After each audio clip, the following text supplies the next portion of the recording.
Okay, now what are the elements of the life cycle model as developed in the economics literature?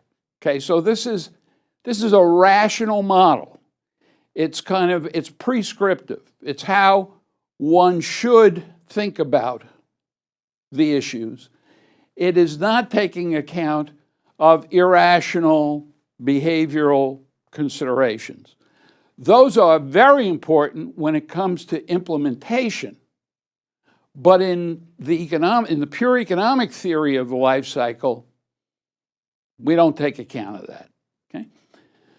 So first of all, element number one we just talked about, it's the notion that total wealth at any point in time, it constrains how much you can consume, and it's the sum of human capital and non-human capital, which in this model is the retirement savings plan. Human capital is the present value of lifetime potential earnings, assuming full-time work. The reason we define it that way is because the individual is going to choose to spend some of that on leisure, right? Now, obviously, it's not actual spending, it's just not working 2 jobs, okay? The present value of lifetime consumption cannot exceed total wealth.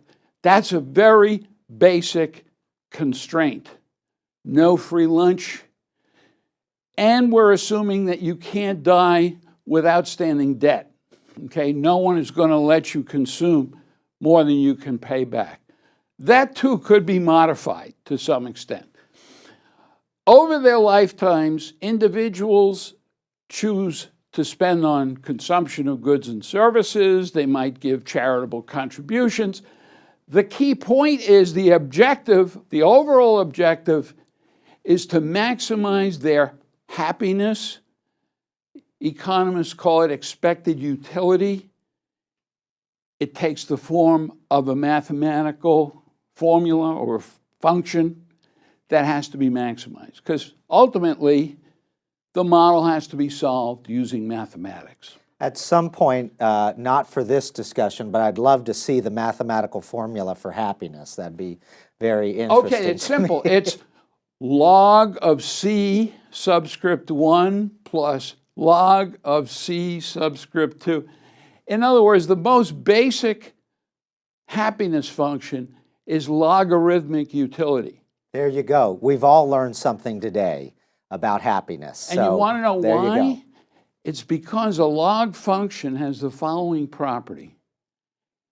Your utility from additional units of consumption declines, declining marginal utility. Mm-hmm. And it's proportional to how much you're consuming already. A perfectly reasonable assumption to make. Was introduced to the literature, scientific literature, by Daniel Bernoulli in the 1700s. Wow. But let's not go off on a tangent. It's too interesting to start doing that. Okay.